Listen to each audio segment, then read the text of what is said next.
Hello there, gentle viewer. It is I, John McInnes. Hello, friends. It's me, John Gallagher Portero. And today, here on the BLC Banter Bus, we're joined by our good friend and Jazz Police member, Maeve Scally. Hello, Maeve. Hello, I conformed to your sister for this show. Thank you. It hurt, but I conformed. We just had a fun show there. That was fun. Indeed. I'll say that it's unfortunate now that we've started the show that your video appears to have frozen. But your audio's come through clear, so it will just look like you're in fixed expression at all times. Oh, no. Try and refresh your browser. I've seen that fix it for some people before. Whoa. Uh-oh. Well, while Maeve comes back, we might as well explain to Maeve back. Yeah. Hello. Back and less frozen. Okay, good. So yeah, this is a weekly improv show where we talk to our guests and friends of the show about how they do improv, how they get into it, what helps them in a scene, what hurts them in a scene, stuff like that. Is that about on point, Gallagher? That's perfect. Okay, it's absolutely perfect. But Gallagher, I forgot the one thing. It's a little bit chilled out. It's a little bit of a chill. It's the banter bus. It's the banter bus. I'm officially conforming it to the banter bus. I was going to say that I was raising the glass level, and then I chipped the glass with my teeth. I mean, don't worry. I chipped the can with my teeth. Gallagher, what did you do? The ring of the can, the ring top went up my nose. Classic. Gallagher, you've got a beard, right? Of course. Does it happen to you sometimes that when you're drinking from a can, a beard hair will get caught in the ring pool and it's agony? Yeah, really that is true. Anyway, that's the kind of discussion we're covering today on the BLC Banter Bus. No, we're talking about improv, and we're talking to you, Maeve, about improv. So we usually start with, how did you get into it? What's your background? My improv background is quite original, quite unusual in that at school I had this absolutely incredible Texan drama teacher called Mr. Levy, who had a brilliant, dry, cynical wit, and improv was never part of the drama curriculum or anything. But it started out as just improv club that 8 of us would attend every week, and he would just teach us the basics of improv, just short form. And then it kind of grew, but I was really lucky to get quite an early introduction to it.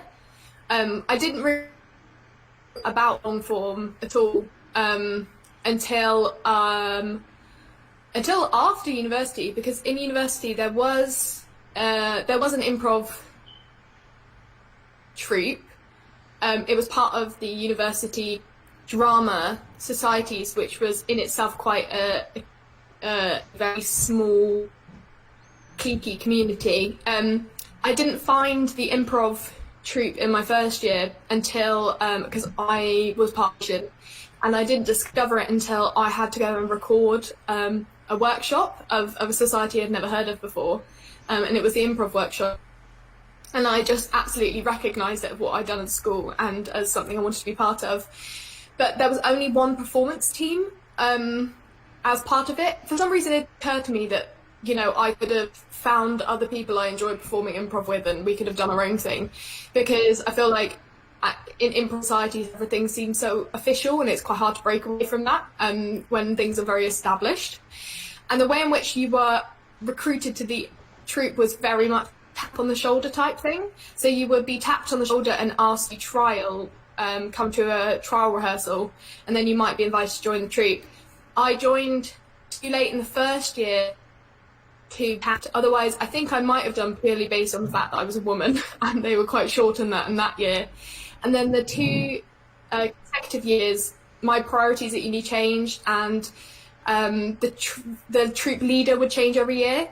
So the whole dynamic of it, that was quite a casual thing, changed, and I didn't necessarily vibe with the executive troop leaders, and I didn't really like the whole having to wait around until someone tapped you on the shoulder to ask you if you wanted a performance opportunity, or invited you to perform.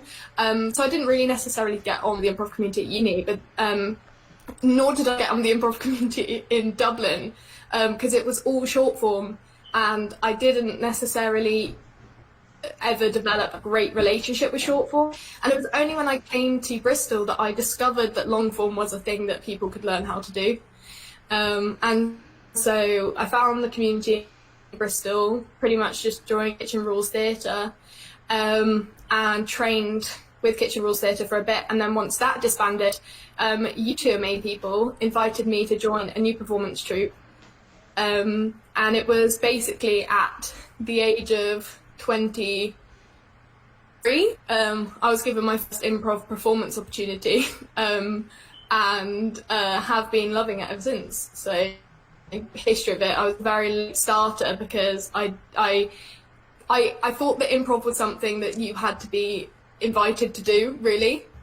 Looking back now, I know that that's not true, and if I had just started stuff I wanted to do. I think that's a very common thing, that people assume like sort of institutions are like respected and like important in improv for whatever reason, you know. It's so funny to me how much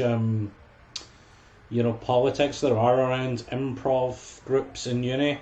You know, like not just like politics, but like being selective of it when they are all in fact not very good. I mean, they can't be. They're new to it. Like, people could be great. If you're new to something, you're probably not, like, amazing. So it's very funny in that context to, like, meet improv people at uni. They're like, we're not going to, we have to, like, really stress about, like, this show or this thing.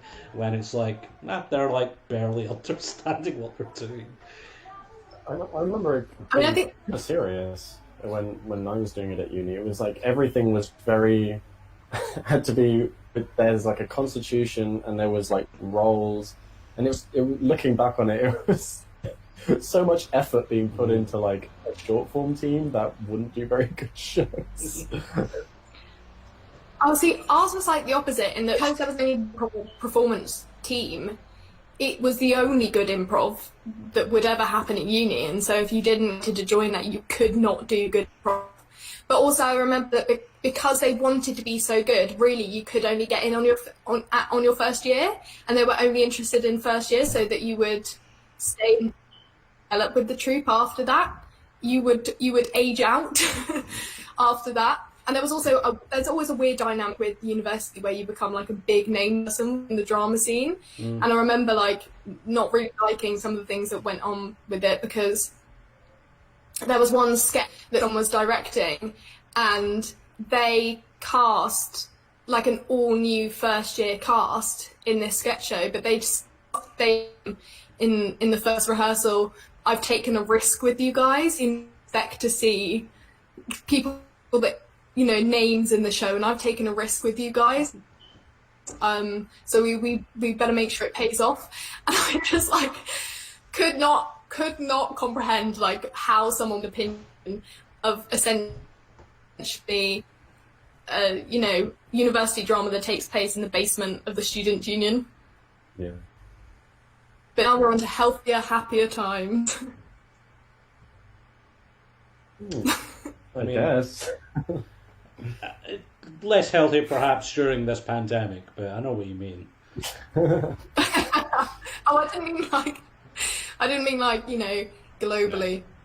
Just like mental stress, more healthy, because there is a lot of unnecessary drama in university improv trips, I think. But now you perform, so I guess maybe that's like the first, like what made you want to do it? I mean, I guess you're doing it with Mr. Levy, you know, you're kind of just doing it at a class, but there's a lot of people who will just, like, be whatever, and you could have done it in Birmingham and been like, no, I'm done with it, you know, it was fun, whatever. What makes you, like, want to keep doing it? Like, what do you enjoy about it? And the answer can be as simple as, I like funny. I like performing, and I'm not really good at any other type performing. Like I always used to think I wanted to do serious drama, but I always felt like, I feel like people either have one view or it's kind of 50 split over this view. You either find comfort in a written script, or you feel constrained and pressurized by it. Some people cannot comprehend the idea of getting up on stage and not knowing what they need to say. I find that unholy intimidating, like, unbelievably intimidating.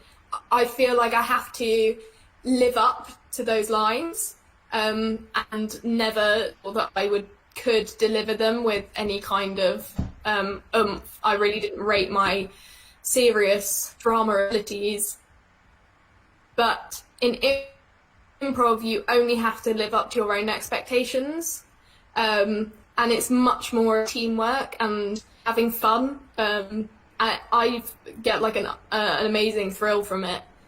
And it's clearly, you're right, it's clearly something that has followed me like my entire life. At 14, I've looked for it everywhere I've gone. So there is clearly something about improv that just connects with me as a person. Mm. Nice. I like that. That's so nice. Oh, thanks, Gallagher. This is Gallagher's role in the show. He's like, I like it. I like it. It also gives McInnes enough time to think of another question. Yeah, Gallagher's role is to like fill time. Mine's is to come up with questions. Well, let's talk about like like it's kind of, maybe that's like the first question that's kind of interesting to me there. That's like, you were talking about like serious drama, you know. What do you think the balance is between like performing seriously and comedy? You know, there's definitely a tension there. You know, I don't know. Actually, you know, I'm interested in what your view is. You know, mine would be like, and this is funny for me to say because I think I'm pretty bad for it in jazz police in particular. But like when people are on stage acting funny, like just broad, like not taking it seriously, I kind of hate it. I like when a good improv team is like taking it seriously. So, I don't know, what are your thoughts on that? Like, how do you hit that middle ground? What do you think is kind of the best approach? Do you want to be like a voice of... This isn't necessarily about voice of reasons, but voice of reasons tend to take things more seriously in scenes. You know, do you want to be like a very dependable, serious person in a scene? Not serious actor in a scene, or do you want to just be silly, clownish? Because even though I don't necessarily, enjoy the clownish approach, I don't be able to do it, and it is valid. I think it's very possible to make comedy seriously. I think there's a skill in a troupe being incredibly committed to delivering a great performance, and it just looking like you're having one on stage. Because even when perhaps we are having fun and it seems easy and it feels easy, and that's a really great feeling to have on stage, there's still an incredible amount of hard work going on in everyone's minds. I mean, you kind of have to be on it the whole time. You have to be watching your partner's scene, listening to their scene, seeing if there are opportunities or a need for you to step into that scene, and then at the same time thinking about the other steps that are coming forward and how perhaps you might start to think about other things you want to bring in to the show in general, and in what direction the show is going. So I think it does take a lot of sort of mental aptitude to be able to do that on stage and make it look effortless. I think there's a move, particularly in the Bristol improv community, towards treating improv like an art form, tell new stories, which I think is incredibly justified. I think it's a great medium to be able to do that, and you use improv in novel ways that has been used before. But I don't think that should come at the cost with good comedy being taken lightly, and not being respected for the amount of skill it takes to deliver a good show. I think I take that approach because I think I would say that I am more naturally a voice of reason. I'm not myself a caricature of anything. Like I'm not necessarily a serious person, but I'm funny as me rather than a character. I don't necessarily find characters easy to fit into. I'm definitely more of a thinker and more of I would probably 70% be voices of reasons in scenes. I don't know whether that has anything to do with it. I guess because I'm not naturally a very physical performer, the skills I bring to it are more on the thinking side. So maybe that's why I take that approach to it. What are some examples of improv disrespect? Like you mentioned, not being respected, improv things not being respected. No respect at all. What are some examples of disrespect in improv shows that maybe you've seen? Disrespect in improv shows or disrespect the community? I think I know what Gallagher was getting at, because like you were talking about something that I really responded to the Maeve when you were talking about that answer, which is like people almost looking at comedy as like lesser than like other art forms to some degree. Like, you should just like go out and have fun, which is a mindset. But like the way you were talking about it is like taking comedy seriously. I think that's true. I think that appeals to me in a great way. And maybe what Gallagher is getting to is like, what's an example that's like, I mean, I guess you don't need to name names, but like, what's something you would see like somebody do that you think isn't taking comedy seriously? I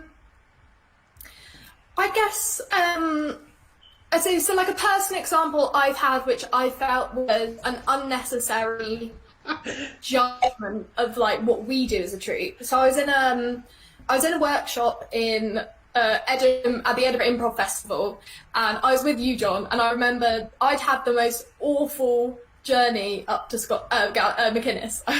Sorry. And I remember I had the most awful journey up to Edinburgh that I've ever had in my life. It was really stressful and draining, and we got there. I don't remember who performed we performed either the first night or I think we did perform that night, or we'd performed the next night, but we had done a lot that night. Or we'd got there, we'd have to check in. I think we did a show. I was knackered, and the person whose workshop we were doing was performing very late that night, and we were doing the workshop the next day. And I said, I should see the show, but I'm absolutely shattered. In order for me to do this workshop tomorrow, I'm going to need to get some rest. I've had the most horrific day, and I'm completely wiped. And I remember we were walking over to the workshop the next day, and you told me, listen, you got to absolutely lie and say that you saw the show, because they will ask and they will judge you for the rest of the workshop. And I was like, don't be silly, like no one's going to be that utterly ridiculous or that narcissistic. And the first question this New York improviser asked was, hands up who's seen my show last night? And I was the only one to not put my hand up, and she just singled in on me and made like an attack on me for like geezer joke, and disguised as a joke, and I felt, and it just ruined the rest of my workshop. And so I was already just feeling like I was in an terrible place with this workshop. I felt humiliated, and then she proceeded to criticise Harold's in a Q&A session, saying that they were never designed to be performed, they shouldn't be performed, they are only rehearsal techniques. They're just completely dismissing them, and I feel like that's unfair, because it's just a personal opinion, And I think it undermines the skill it takes to perform a Harold, because I like to see a Harold as a bit of a mathematical formula. You know, you have 1A, 1B, 1C plus 2A, 2B, 2C equals 3ABC. And you have to put into the formula your ideas and your scenes, and then you come up with something that looks like a sketch show. And with something like that, I feel it's just unnecessary disrespect towards other mediums. I think, yeah, I know. I just feel like that kind of thing's not helpful. And I also think not giving space to improv troupes who are doing classic improv comedy to perform. I think that is a judgment against classic improv comedy.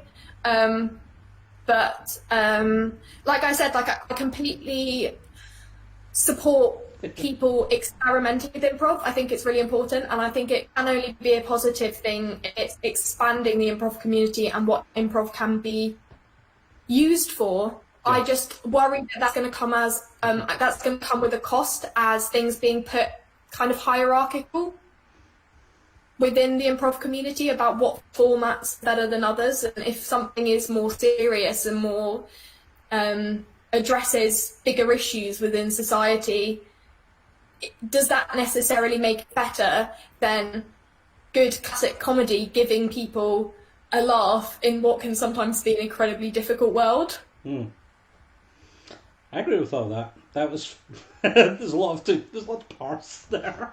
Yeah, I went on a journey, but I think I might have taken the Harold thing so seriously if that improv teacher kind of put me in such a bad personal space. But I just remember feeling unnecessarily attacked. Like, improv troupes should be able to do what improv troupes want to do. I think one of the things, this will be interesting. I think you've probably seen this in other people too, and Gallagher, I assume you have the same kind of opinion on this, but like, I know I get it too. Improv teachers in general, after they've done it for a little while, almost their classes become like a little show to them. Not that they're not teaching, but they are teaching. But like, they are also doing like this second thing in it, which is kind of a show where everybody's having fun during it, and they're having fun principally from the improv teacher doing whatever kind of like bits and personality is bits that are core to their personality. And like for instance, I'll name drop Starzinski. I think Starzinski has like a little bit of that, but like, unfortunately, some of the shown bits can, like, if you take it like too far, or like if somebody you're doing it with just in the mood, it can like bum them out during a class, and the class might enjoy it, but like that person might be bummed out during it. So it's always interesting. I remember, I think I know the Starzinski workshop you're referring to. Yeah. And I remember thinking that actually he was being incredibly inappropriate in that class. I think that there's like, I think when you're paying a large amount of money for someone to teach you in that short amount of time, you should be taught something in that short amount of time.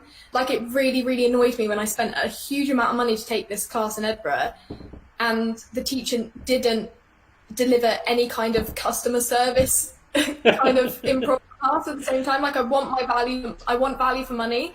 I hated that I came out of that class feeling so shit about myself that I couldn't do the jam in the evening because I felt absolutely awful about myself as an improviser, and that's not what I wanted to spend £80 on.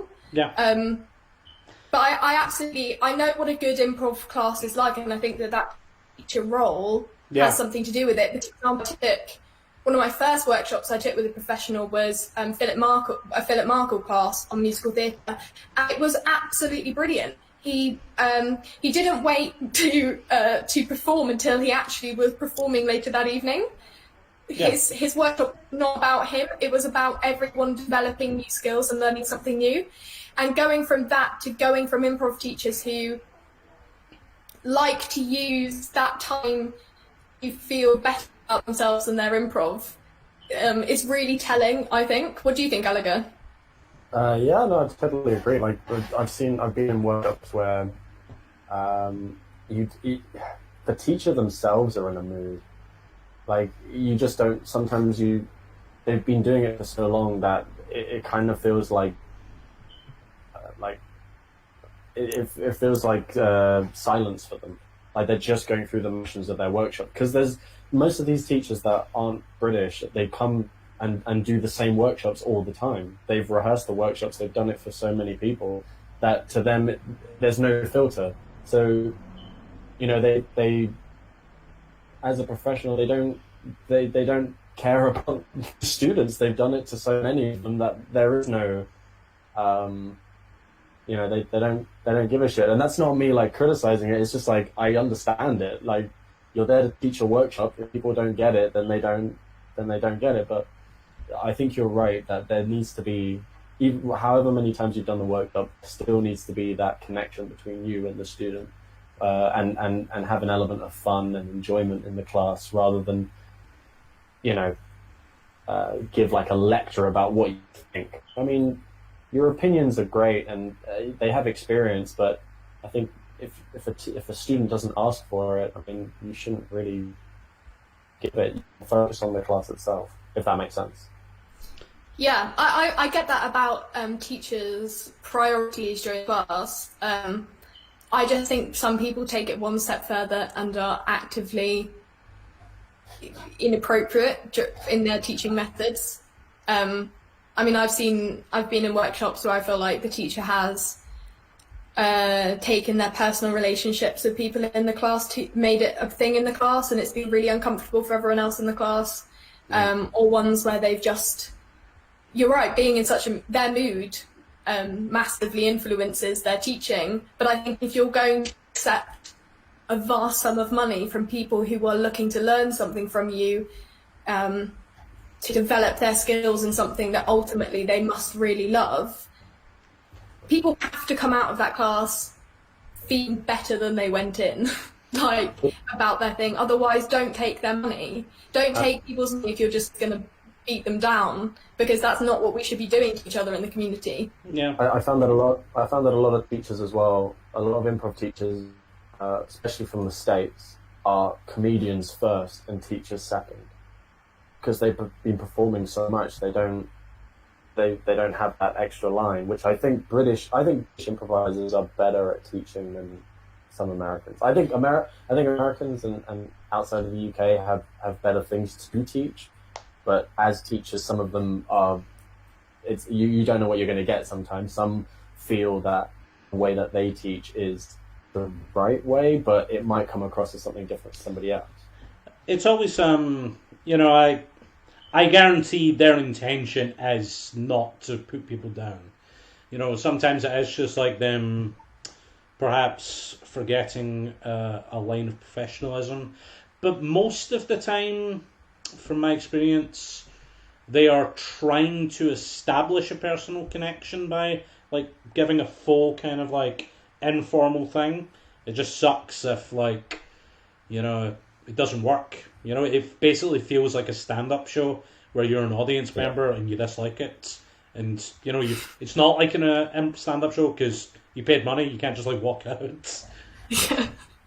I just remember feeling like after the Improv Festival that everyone came out of the different workshops they'd been in, and some people came out being like, that was amazing, I learnt so much, that was like a really warm, supportive opportunity for me to learn something new. And I came out of it feeling terrible, and I remember being insanely jealous that everyone else had had that experience, and I came out of mine feeling worse about myself in improv than I had done ever before. I felt the same way with when I was starting out. I would go. So I was in Aberystwyth doing, and I was like one of these like university guys who were taking it way too seriously as well. And I had no idea. So when I went to London and did workshops with American teachers, it was like a huge thing because they were so. But I was very, very intimidated by them, and they would have goes at me about it. So I think doing loads of guest workshops has really helped me understand. I just take the things that I want to take from the class. I'm not taking everything that they tell me. If I disagree with something in a class, that's fine. I don't need to agree with that teacher. I'm taking all the little bits that I know will help my style. And that's just helped me so much. If someone's having a go at me as as with a note, I wouldn't feel that bad about it. I'll understand where they're coming from, but it all depends on what you enjoy and what your style is. And luckily with improv, there's so much stuff that you can do with it. Let's talk about scene work. What do you think are your good and bad habits, Maeve?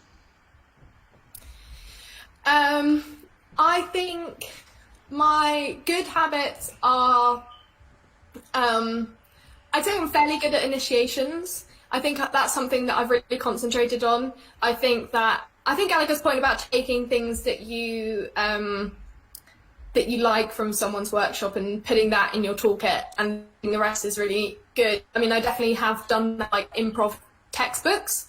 You read the textbook, you take what you want to learn from it and you take that forward. Yeah. And one of the things I remember reading about in the comedy improvisation manual was about initiations and starting in the middle of a scene. And that's something that really changed my perspective on initiations.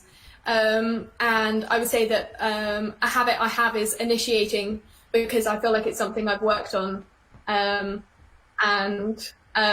feel comfortable doing. And also then I think a bad habit is making other people the weird person. Sometimes that's not a bad thing, because I have other people in the troupe who like being the weird people and will even if I've gone into a scene with the mindset that, okay, I'm going to be the weird person, I'm going to be the weird person, they will just automatically take their ideas and run with that characterization, which is fine, because then I revert back to my natural state of being a voice of reason. But I remember one dire scene with me and Gallagher on a Gallagher and I on the that wasn't the thing I was worried about. I had such a clear idea of the character I wanted him to play, and I couldn't understand in the scene why he wasn't playing it. And then afterwards we came off stage. I think it was quite an early show, and afterwards we came off stage, and then Gallagher was just like, I am not a mind reader. I do not know what's going on in your head. Let's give me clues. And then it was like, you have to make yourself the weird person, because if you have an idea, you're only one with that idea in your head. Yeah. And that was a lesson that I really took up, because I understood then what the position I tried to put you in, and learned from it. Like, I don't think there's a problem with making mistakes and reflecting back on it, learning from it. But the only ways I've got better is from like learning from things I've done. But I would say a good habit I have is initiations, and a bad habit I have is expecting everyone else to think the same way I do. I think it's super common starting out, where you're just like, why isn't this person doing what I want them to do? Yeah. And like, it's safe to some degree, because you want to be like, oh, if I do it, then I have to come up with a bunch of stuff. But if I just make it clear what you should be doing, then you can go and do it. It's super common. I used to, for a couple of reasons, but like, one of my bad habits starting out was initiating as a voice of reason, and you can do that. That isn't illegal, but sometimes you're doing it and you're just not giving them kind of what you want, because you've got an idea. I'd be like, I just want to be a normal person when I was starting out.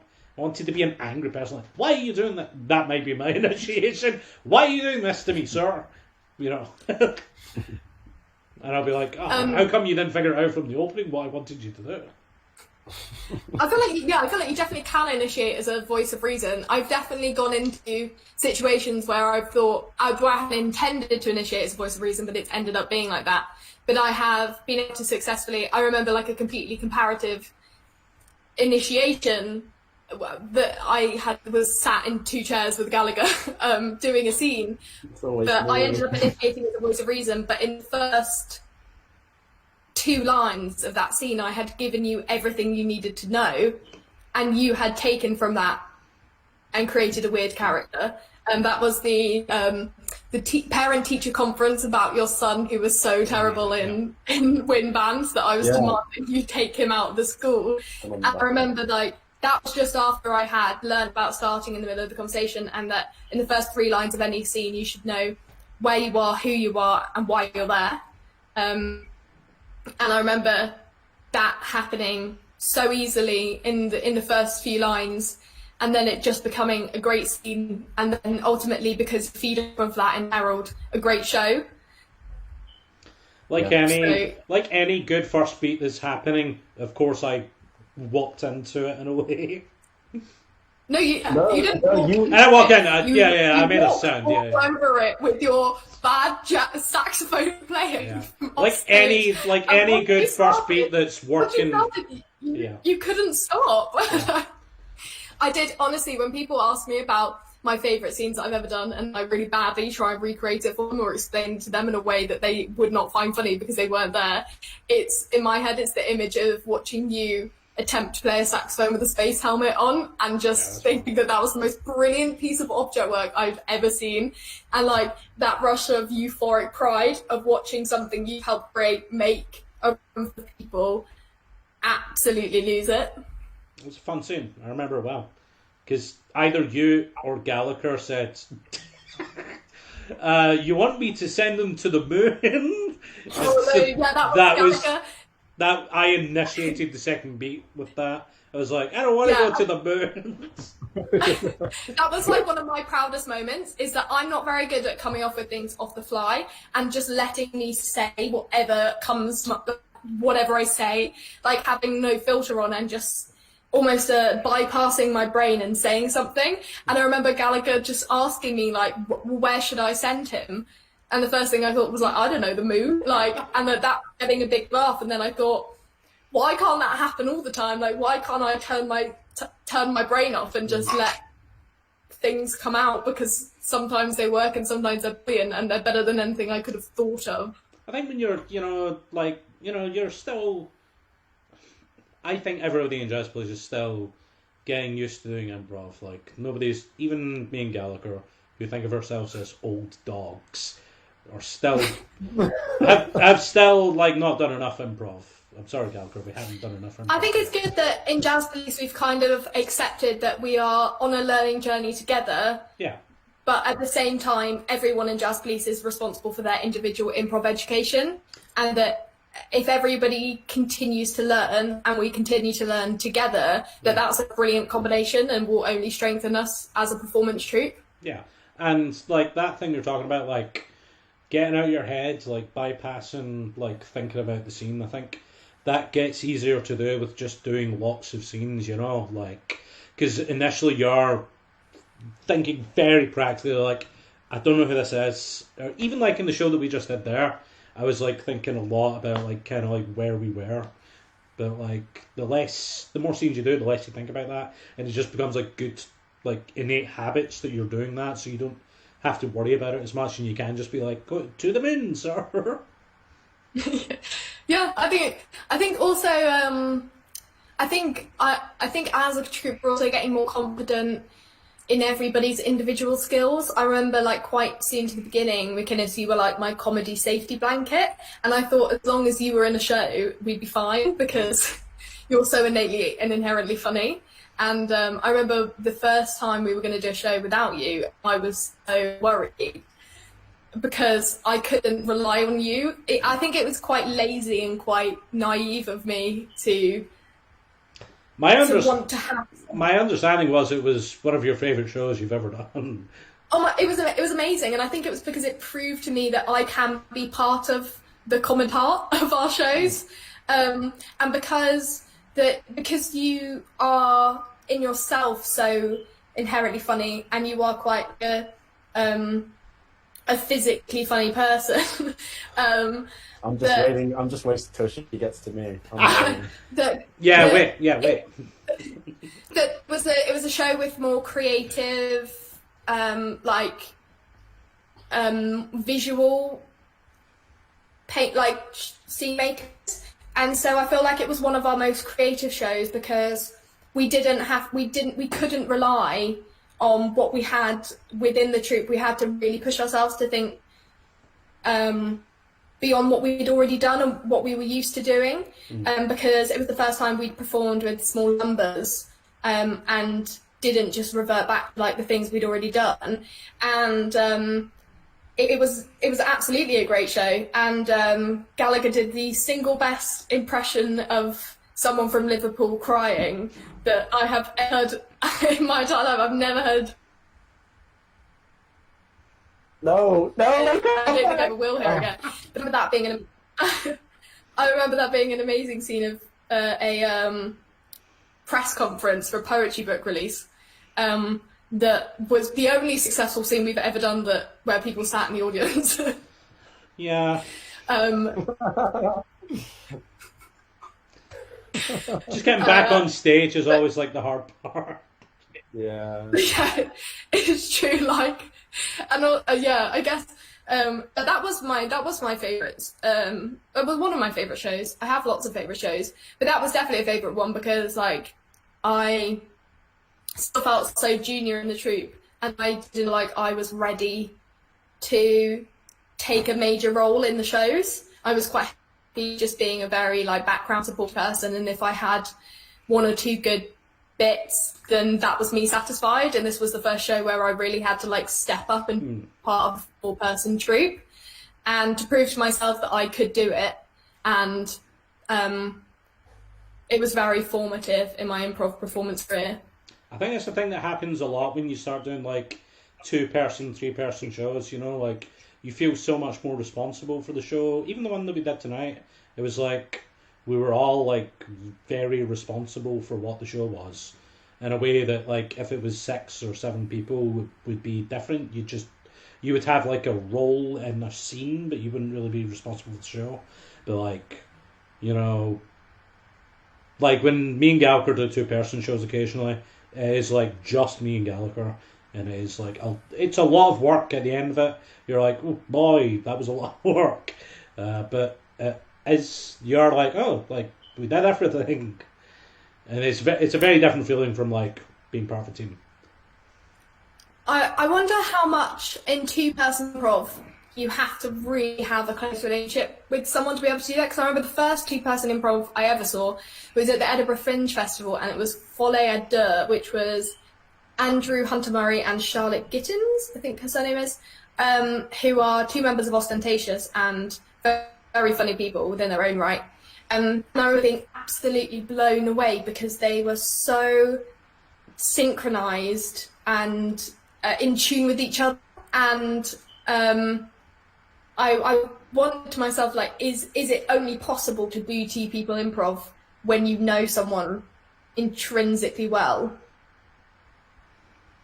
I don't necessarily think so. I know a couple of performers who do a show where they get somebody from the audience up and they just do 2-persons with them, and it's a show that's known to be very good. So but it is that's a different kind of show from a 2-person show. I think when it's 2 people who like each other and know each other well, you can feel it in the audience, and it's kind of easier to watch and enjoy. Yeah, I found that I did a 2-prov with Tom Bloom, and I remember the first time sort of met him. We weren't really long-term friends. We just sort of met in a workshop, but for some reason it just sort of clicked, and I think it was because we were quite different. We were both very easy to work with because we were just saying yes the entire time, and we enjoyed our silly ideas. But in terms of personality, we were very different to each other, and I think that sort of worked. I was sort of throwing a lot of crazy ideas, and he would be quite reserved, and I'd be much more physical, and he would be much more reserved, and it just balanced everything out so nicely. So it's kind of, yeah, it depends on the show as well. If you're just doing scenes that you can, just a regular Armando scene or whatever with 2 people, you can sort of make it work if you know the qualities of that improviser. But something like TJ and Dave, something slower paced, something that takes a while to digest, that they do pretty well by knowing each other very, very well and knowing each other's moves. Have we got any questions on the Facebook page? I was just about to go and ask the first question on the page. Yeah. So this one comes from. Oh boy, Little Mickey Baker. Little Mickey Baker. Whittle Wiki Waker, and his question is, Maeve, what are your favourite and least favourite improv formats or styles to perform? I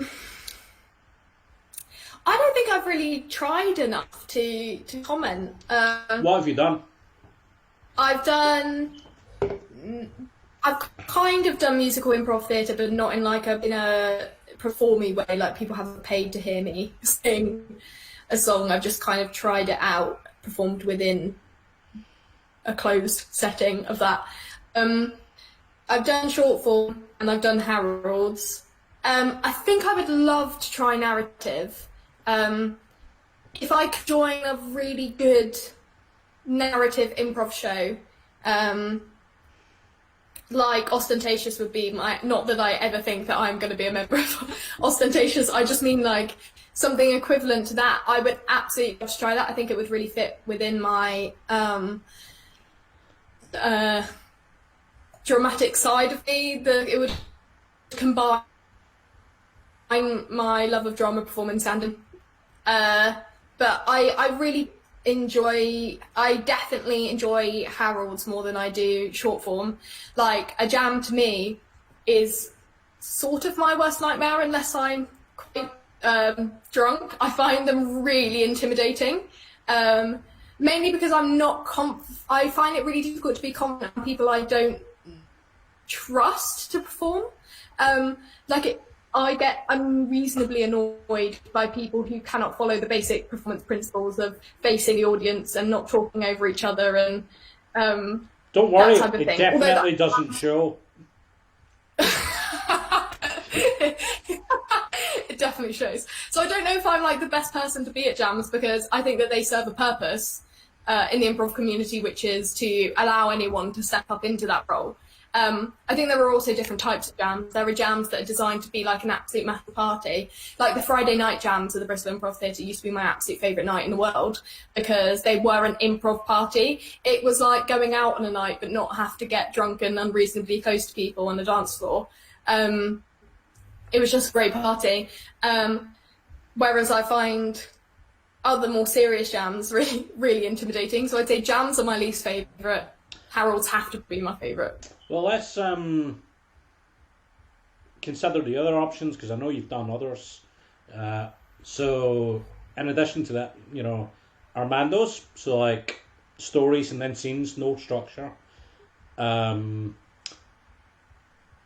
Close quarters / what we basically did for Megazords. That's a form. Oh yeah. I think we've done a mono scene, or we started doing it in practice at one point. Movie. And the movie, that was also in my brain. Yeah. I was like, maybe that's the one you hate the most. Oh yeah, I hated movie. Mainly because, really weirdly, I don't know if anyone else would find this in movie. And it happens, it's a well-known phenomenon that in movies, the movies are mostly centered, men are the center of social in movies. Whether or not there are female characters, the stories somehow always seem to evolve around men, especially when we're doing, as we did, like a lot more classic style movies and from different decades. And I found it really frustrating that even though we played gender blind, like that wasn't in itself an issue, I just found the female storylines incredibly unsatisfying. And that really put me off movie. And it also didn't help that our troupe just did not vibe with movie in any way, shape or form. But I think it's good to try those things out and then decide actually this doesn't work for us. But we've given it a fair go. I think you're that is a valid criticism and it's like a thing people talked about in the movie forum, which is like a thing that is taught as part of learning it, which is like, look, you are doing a movie, you can't like write a brand new movie here. And unfortunately, movies are sexist, they're racist, like Hollywood is not a system that like rewards like being a good person. It tends to reward like stories where like a white guy is the winner at most times. Not uniform. It depends on the journey, you know, like, but still, like overall, yeah, that's true. And as a valid criticism, Yeah. for sure. That's how I found it. Armando's, they're fine. Like, I enjoy them if they're very fast-paced within and actually on stage. I feel they're really satisfying. It's one of the few formats where I feel like you really can do like, unless I guess like a second beat in a herald, but that's quite a narrow part of the show. You can sort of build pace into like a silly, fast tagging games. I really enjoy that when it ramps up. And then the Megazord one we did, which is my only experience of performing in what did you call it? Close Quarters is kind of like what it was Close Quarters modeled on. I loved doing that. I really enjoyed, because we were split up in pairs, and I really enjoyed my scene with my pair. I really enjoyed it because I really enjoyed the way that we had kind of a full storyline where you'd hear one pair, you'd hear another pair, you'd hear one pair, and then it would be your turn to step into the spotlight, and your pair would somehow have to link back to the other story, but in a completely separate way and sphere with different characters. I really enjoyed that challenge. Hated our staging. It was too many people in too short a space of time. I didn't like that we were all on stage at the same time. I felt like it would have been better if we'd had that really small space and we had stepped into it. I didn't feel like it was necessary for us all to be there at the same time. I didn't necessarily feel like it added anything. If anything, I felt like it constrained us. And I don't feel like unhealthy types of constraint just take away from improv and your ability in your space to be creative. So I really didn't like our staging, but I really enjoyed that format. It would definitely be something I'd want to do. And also I love that because we collaborated with another troupe.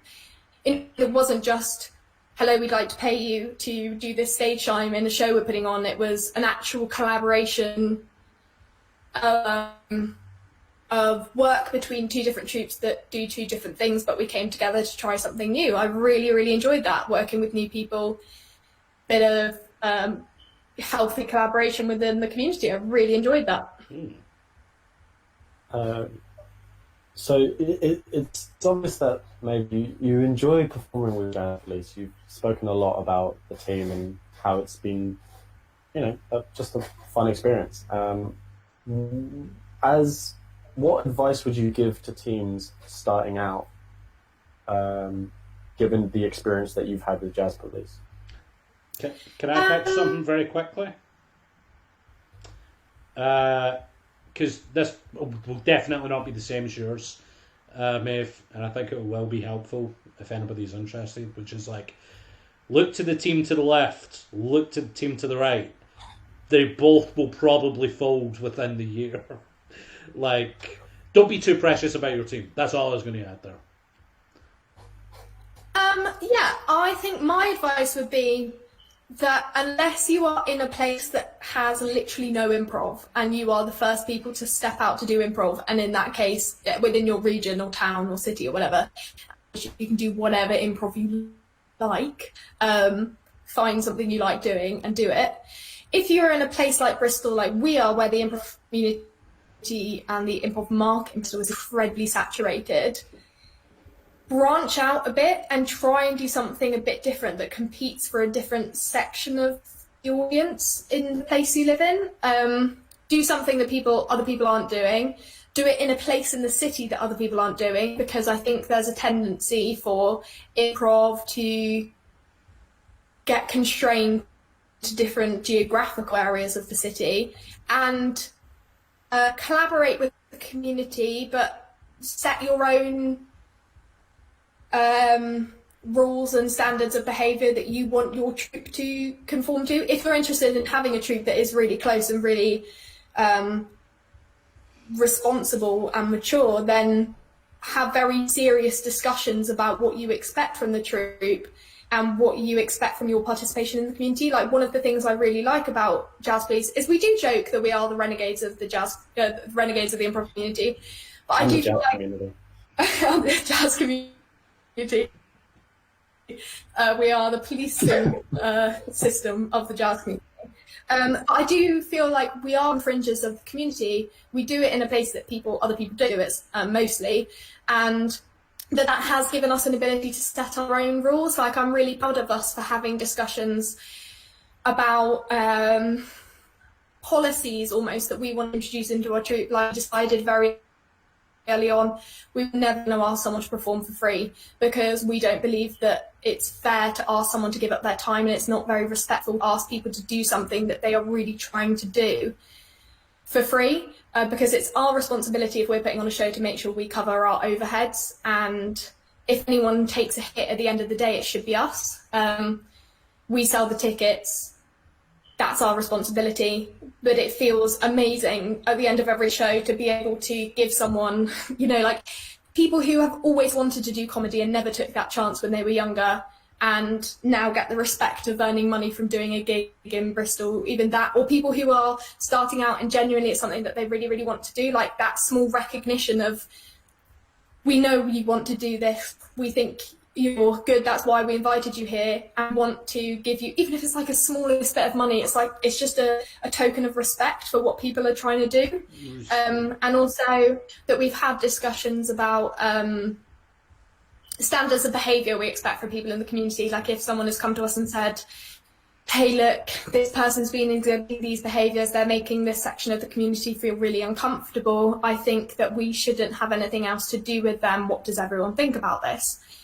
Like, I would encourage people who are starting out to have frank decisions very early on, because then you have those standards set for the rest and everybody knows where they're coming from. And also in terms of, like, we said that we were going to be a performance troupe and that everyone had the responsibility of going out and keeping up with their improv education, which we do to the best of our abilities. Sometimes it's easy for people to do that. We said we wanted to perform a lot. We said that we wanted everyone to be committed to this. Like, we had those sorts of expectations. I think not being afraid to have serious discussions about what you want as a troupe is a really healthy thing to have at the beginning. It leaves people feeling like they know where they stand with everyone and with their relationship with each other in the troupe. We also I agree with all that.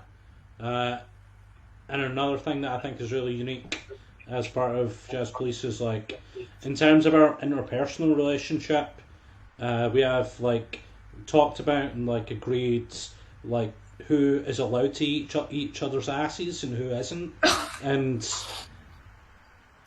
some people are comfortable. Some people are comfortable with it. Some people. I just made, like, a really serious dissection of things I'm proud of us on YouTube, and you had to bring up Tim Billings and his ungodly personal behaviours.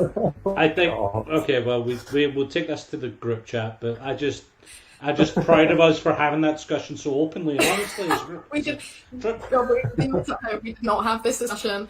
It's actually vetoed within the group. If anybody wants to engage in those behaviours, they actually have to leave the troupe. We haven't agreed that. We haven't agreed that at all. But I think that, I have to say that I feel incredibly privileged to be part of a troupe like Jazz Police, just because of what, like, even though, chances are we're not going to make it in improv, if that's even a thing, we have a great time doing it. We do what we can, we do it to the best of our abilities, we try to be, like, as responsible about what we do as possible, like, try and have, like, a do no harm philosophy for, like, our improv, and we're also great. We have, like, a great social support system that's come out of that. We're, like, the weirdest friendship group ever that has come together with the mutual love of improv, and now it's like it's sort of gone into its own independent friendship group, but then it kind of, like, sort of not, because we are still at the end of the day an improv troupe. And I've been so lucky to have Jazz Police throughout this incredibly sensitive and difficult time in the standing of things. Like, yeah, I would encourage people to go out and join troupes where they're going to form really lasting relationships, because I think that produces better improv than people who join a million improv troupes and don't really commit to any. You know, I feel like it helps when you give yourself. Okay. Gallagher, is there any more questions to be addressed? I think the only question that's left is your. I'm going to leave it for you. I'm going to leave it for you, Gallagher. Really? Fuck. What? Which? I only know that because I've forgotten what it is. It was the. Oh shit. Oh yeah. I got it. You're leaving it for me. This is the first time that. Why do I just feel like something really bad is about to happen? It's not. It's just a question that McInnes always asks. It's just my favourite question. A favourite question. So, Maeve, what is a move in improv that you hate that somebody does? You're in a scene, you're doing your thing, and then somebody does something in an improv scene that you just look back and you think, Jesus Christ, that was bad. What is it? Talking about the scene without actually doing it. That's good. Okay. It's my least favourite move, because it is unbelievably frustrating to be on the back line and witnessing that happen and being like, come on guys, I know you can do this. Just start the scene. That's all you have to do. You've been talking about the scene for 2 minutes. Start the scene.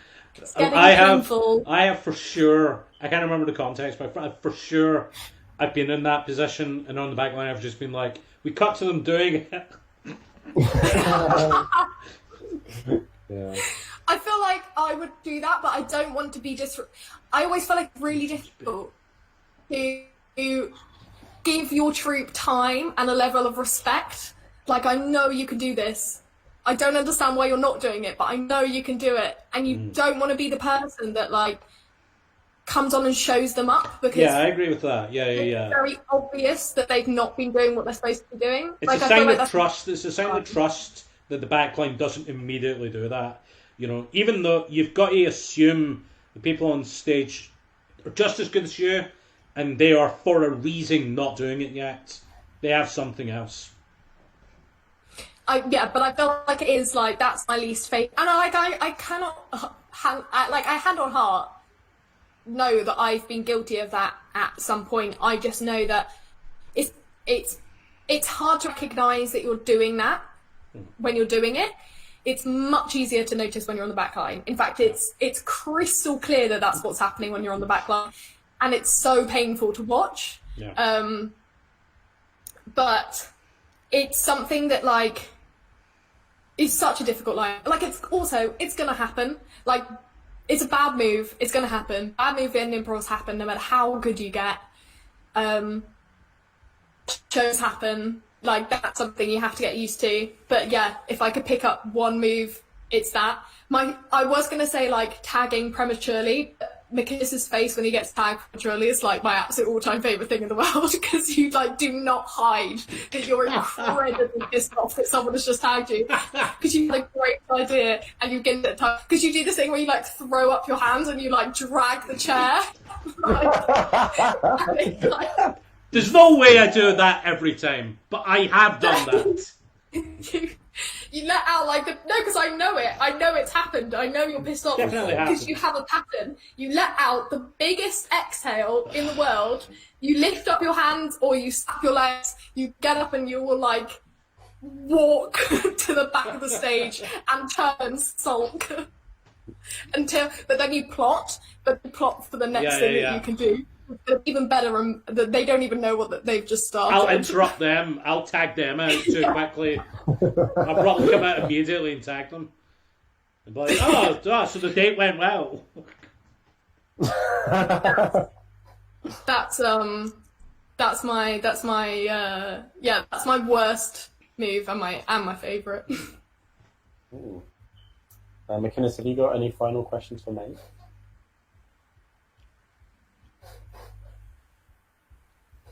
Something respectful. You know what? Maybe we shouldn't talk about it for too long, but definitely, especially with us as improvisers, a discussion we've had a lot about is references. You don't like references, Maeve. You don't. No. I don't like your references. There's such a difference. One thing I didn't realise was that, so as a troupe, we have gone a bit of a chop and change with people. Not drastic, not anything huge. I think for the amount of time we've been going, we've had very little change. We've had a lot of consistency, which is great, because it means you get to build relationships.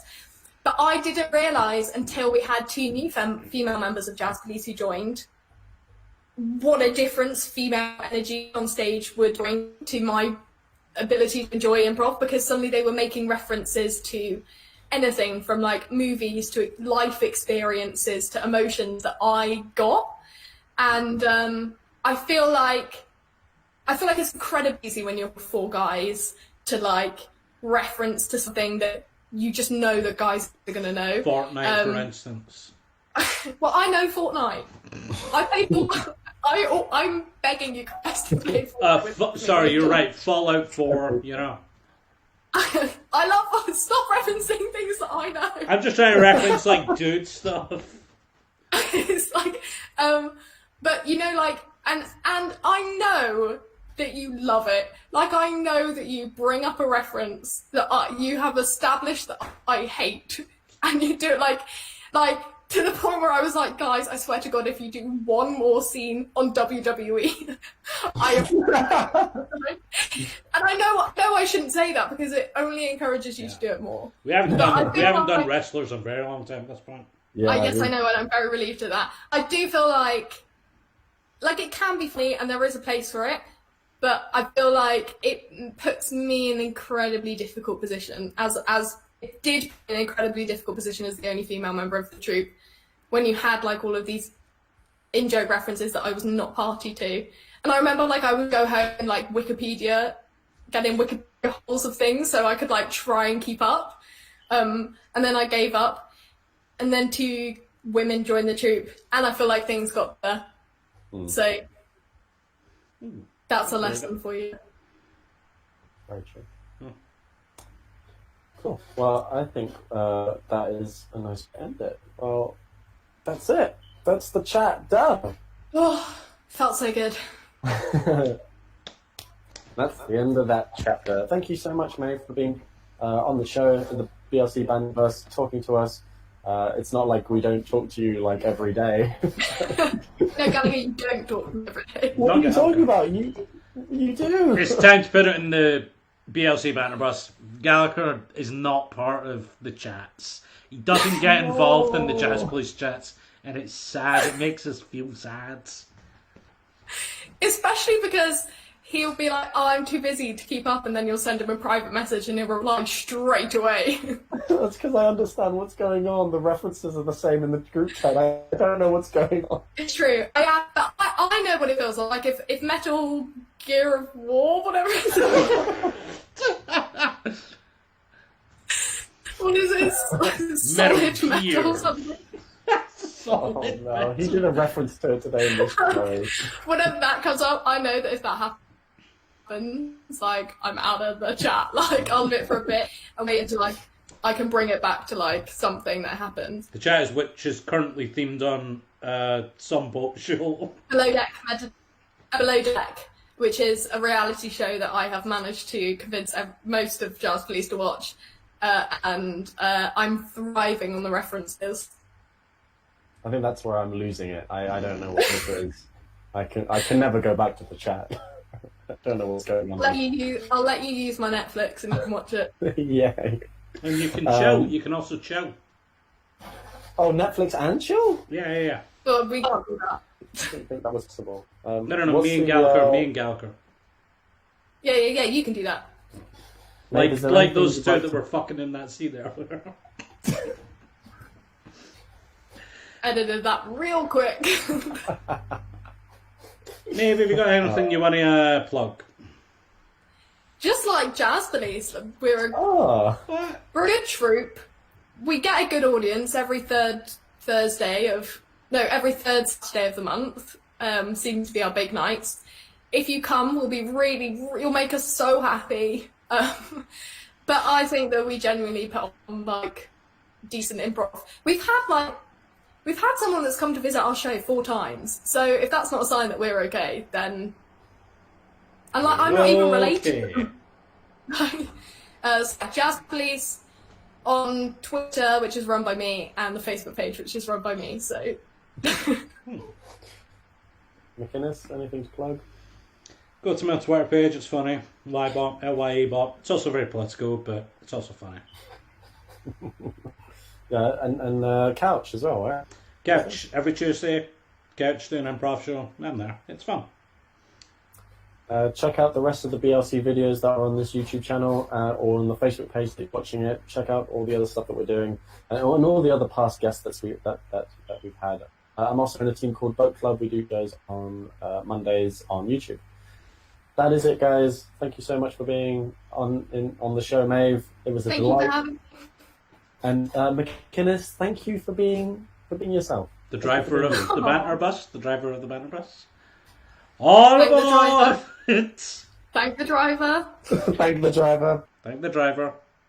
Bye.